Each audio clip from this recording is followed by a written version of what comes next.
ಜಂಗಮಕೋಟೆ ಹೋಬಳಿಯ 13 ಹಳ್ಳಿಗಳಲ್ಲಿ 2800 ಎಕರೆ ಭೂಸ್ವಾಧೀನಕ್ಕೆ ಕ್ರಮವನ್ನು ವಹಿಸಲಾಗ್ತಾ ಇದ್ದು, ಈ ವಿರುದ್ಧ ರೈತರು ಆಕ್ರೋಶವನ್ನು ಹೊರಹಾಕಿದ್ದಾರೆ. ರಾಜ್ಯ ಸರ್ಕಾರದ ನಡೆಯನ್ನ ಖಂಡಿಸಿದ್ದಾರೆ. ರೈತರು ಪ್ರತಿಭಟನೆ ಸಹ ನಡೆಸಿದ್ದಾರೆ. ನಮ್ಮ ಜಮೀನು ಕಿತ್ಕೊಳ್ಬೇಡಿ, ಬಡವರ ಹೊಟ್ಟೆಯ ಮೇಲೆ ಹೊಡಿಬೇಡಿ, ನಮ್ಮ ಗ್ರಾಮಕ್ಕೆ ಬರಲು ನಿಮ್ಮನ್ನ ಬಿಟ್ಕೊಳ್ಳಲ್ಲ, ನೀವು ಯಾರು ಇಲ್ಲಿಗೆ ಬರೋದಕ್ಕೆ ಅಂತ ಕೂಡ ಪ್ರಶ್ನೆಯನ್ನ ಮಾಡಿದ್ದಾರೆ. ಕೆಐಎಡಿಬಿ ಅಧಿಕಾರಿಗಳಿಗೆ ಗ್ರಾಮದ ಮಹಿಳೆಯರು ಕ್ಲಾಸ್ ತೆಗೆದುಕೊಂಡಿದ್ದಾರೆ. ಶಿಡ್ಲಘಟ್ಟ ತಾಲೂಕಿನ ಎಣ್ಣಂಗೂರು ಗ್ರಾಮದಲ್ಲಿ ಭಾರೀ ಹೈಡ್ರಾಮಾ ಕ್ರಿಯೇಟ್ ಆಯಿತು. ಜಂಗಮಕೋಟೆ ಹೋಬಳಿಯ 13 ಹಳ್ಳಿಗಳಲ್ಲಿ ಭೂಸ್ವಾಧೀನ ಪ್ರಕ್ರಿಯೆಗೆ ಚಾಲನೆ ಕೊಟ್ಟಿದ್ದರ ಹಿನ್ನೆಲೆಯಲ್ಲಿ ರಾಜ್ಯ ಸರ್ಕಾರದ ವಿರುದ್ಧ ಮಹಿಳೆಯರು ಅಸಮಾಧಾನಗೊಂಡರು.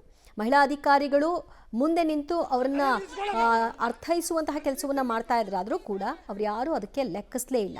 ಮಹಿಳಾ ಅಧಿಕಾರಿಗಳನ್ನೇ ತಡೆದು ನೀವು ನಮ್ಮ ಊರಿನ ಒಳಗೆ ಬರಬೇಡಿ ಅಂತ ಕೂಡ ಅಸಮಾಧಾನಗೊಂಡ್ರು.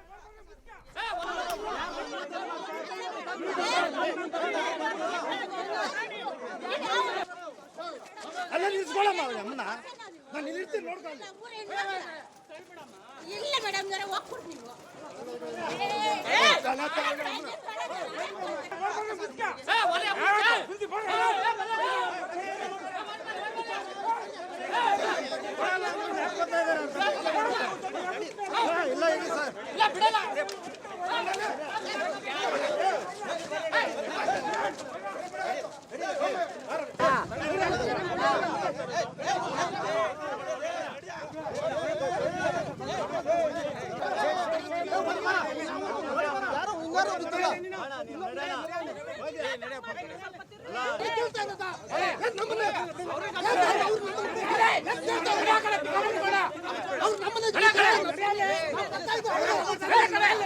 ಜಾಸ್ತಿ ಮಾತಾಡ್ತಾ ಇದ್ರೆ ಅವರು ಮಾತಾಡ್ತಾರೆ.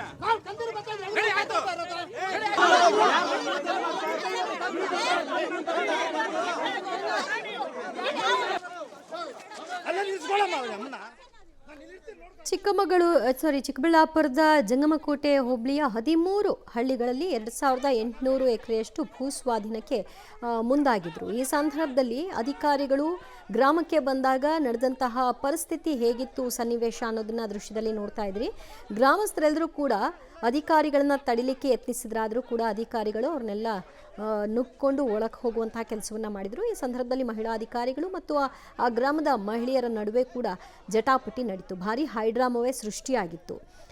ಬಡವರ ಮಕ್ಕಳಿಗೆ ಅನ್ಯಾಯ ಮಾಡಬೇಡಿ, ನಮ್ಮ ಜಮೀನುಗಳನ್ನ ಕಿತ್ಕೊಳ್ಬೇಡಿ, ಹೇಗೋ ದುಡ್ಕೊಂಡು ತಿಂತಾ ಇದ್ದೀವಿ, ಈ ರೀತಿ ಅನ್ಯಾಯ ಎಸ್ಕೋದು ಸೂಕ್ತ ಅಲ್ಲ ಅನ್ನುವಂತಹ ಮಾತುಗಳು ಕೂಡ ವ್ಯಕ್ತವಾಗಿದೆ.